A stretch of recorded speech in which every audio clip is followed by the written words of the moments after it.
নমস্কার বন্ধুরা, আমি Bappa Sangui, department of physical education, Siuri Vidyasagar college. আজকে বর্ধমান ইউনিভার্সিটির আন্ডারে যে ভ্যালু অ্যাডেড কোর্স যেটা রয়েছে সেমিস্টার 2-তে, এখনও সেমিস্টার 2 এর পরীক্ষা হয়নি।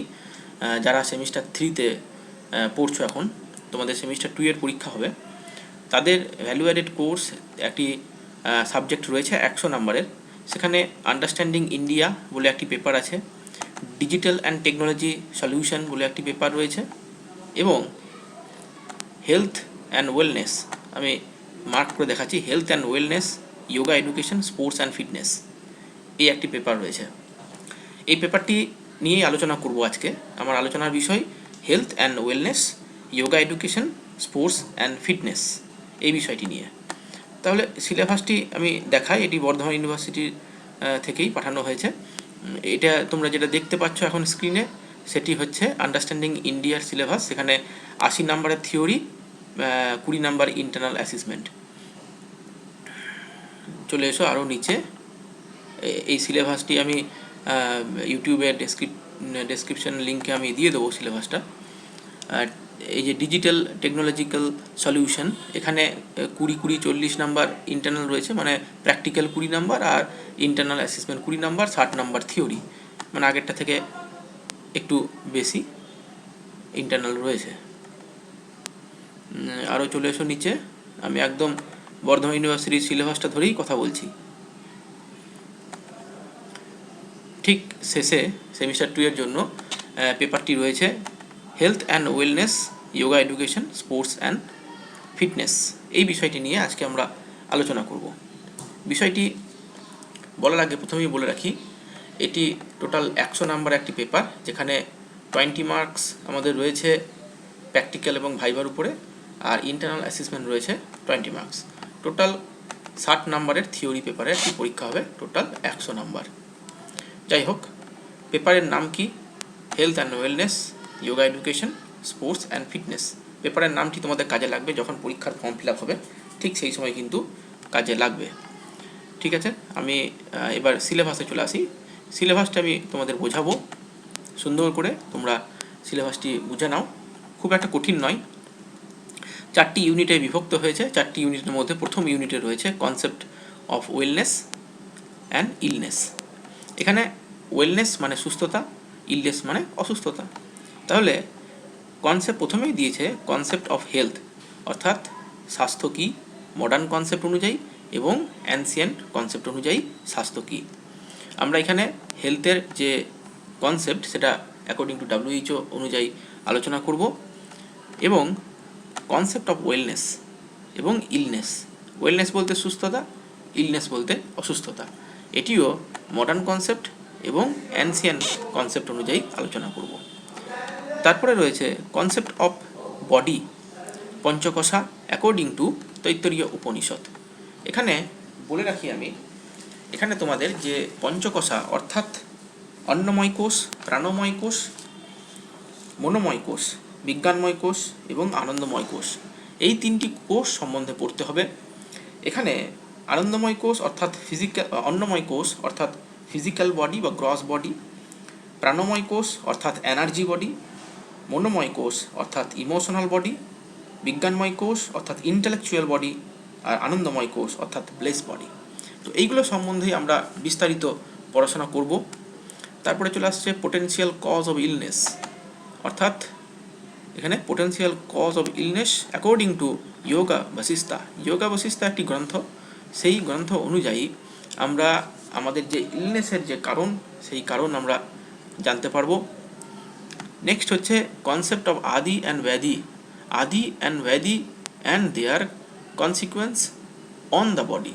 আদি মানে হচ্ছে অভাবের দুঃখ, আর ব্যাধি মানে হচ্ছে রোগের দুঃখ, অর্থাৎ তোমার কিছু অভাব ঘটেছে, সেখানে আদি দুঃখকে বোঝানো হয়েছে, এবং আমাদের শরীরে যদি রোগের কারণে কোনো দুঃখ হয়, শরীরের রোগজনিত কোনো দুঃখ হয়, সেখানে আমরা ব্যাধি দুঃখ বলা হয়। এটি যোগ দর্শনে এইরকম ব্যাখ্যা করা হয়েছে।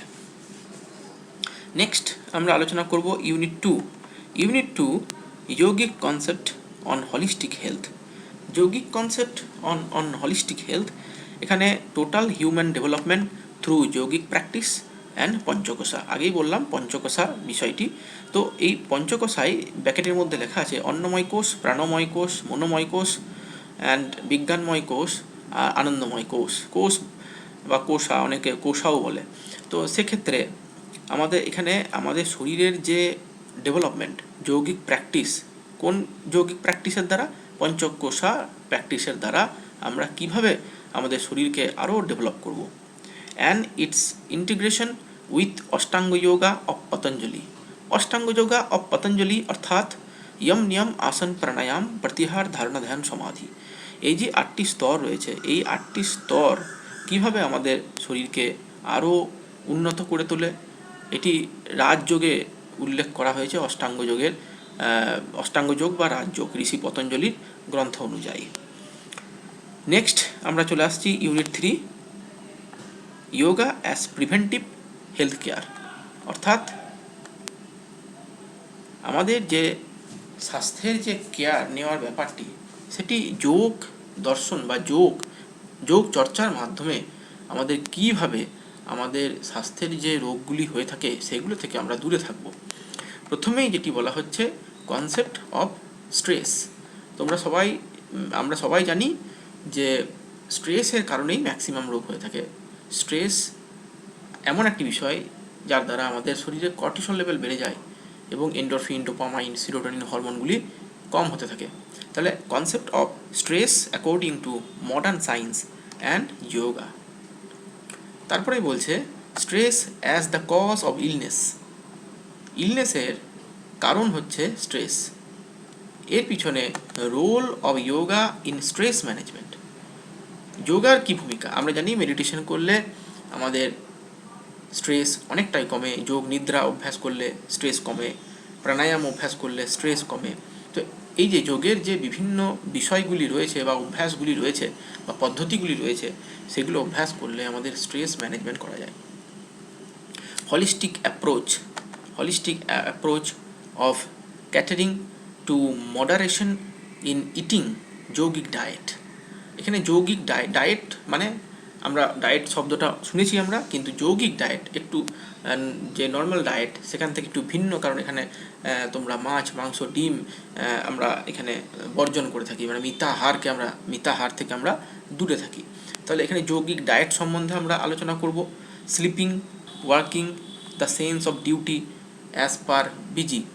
তাহলে এখানে আমাদের যে কর্মযোগ, কাজের বিষয়টি সম্বন্ধে আলোচনা করব। Entertainment, change in life style, আমাদের লাইফস্টাইলকে আমরা কীভাবে পরিবর্তন করতে পারি যোগ শাস্ত্রের মতে বা যোগ অভ্যাসের। ডেলি যদি আমরা যোগ অভ্যাস করি আমাদের লাইফস্টাইলও পরিবর্তন হবে। যেমন একটা উদাহরণ দিয়ে বলি, আমরা যদি ডেলি এক্সারসাইজ করে থাকি তাহলে কিন্তু আমাদের শরীরে এন্ডোরফিন হরমোন বেশি সিক্রেশন হয় এবং তার ফলে আমাদের যে মনের যে প্রফুল্লতা বা মনের যে আনন্দ ভাব সেটা কিন্তু যথেষ্ট মাত্রায় হয়। আমরা যদি ডেলি মেডিটেশন করি আমাদের স্ট্রেস লেভেল কমবে। স্ট্রেস লেভেল কমলেই আমাদের লাইফস্টাইলও কিন্তু পরিবর্তন হয়ে যাবে। ইউনিট 4 প্র্যাকটিক্যাল রয়েছে কিছু এখানে আসন, কিন্তু আসনের কী আসন করতে হবে এখানে বলে দেয়নি কিছু। আসন শব্দটা শুধু উল্লেখ করেছে। আসন মিন্স ফিজিক্যাল পশ্চার। প্রাণায়াম মিন্স ব্রিদিং প্র্যাকটিস। প্রাণায়ামের মধ্যে রয়েছে অনুলোম বিলোম, এই একটা প্রাণায়ামের নাম, সূর্যভেদন, চন্দ্রভেদন, উজ্জয়ী, শীতলী, এসবগুলো রয়েছে। এবং মেডিটেশনের টেকনিক দিয়েছে এ অ উ ম। মেডিটেশন ওম উচ্চারণকে আমরা 3টি ভাগে ভাগ করতে পারি, অ উ ম মেডিটেশন অ্যান্ড যোগ নিদ্রা। বিষয়টি আমি ব্যাখ্যা করলাম, হয়তো কঠিন লাগতে পারে, কিন্তু এই সিলেবাসটি তোমাদের স্বাস্থ্যের জন্য খুবই উপকারী এবং সিলেবাসটি শুধুমাত্র যে নাম্বার পাওয়ার জন্য নয়, সিলেবাসটি আমরা অভ্যাস করলে এই সিলেবাস অনুযায়ী আমাদের কিন্তু লাইফস্টাইল পরিবর্তন হবে এবং আমরা একটি পজিটিভ দিকে আমরা এগিয়ে যেতে পারবো। সিলেবাসটি খুবই ভালো সিলেবাস, তোমরা এটিকে নিতে পারো বা যারা নিয়েছো তাদের জন্য আজকে ভিডিওটি বানালাম। ধন্যবাদ, ভালো থাকবে, সুস্থ থাকবে। ভিডিওটি কেমন লাগলো অবশ্যই কমেন্ট বক্সে জানাবে।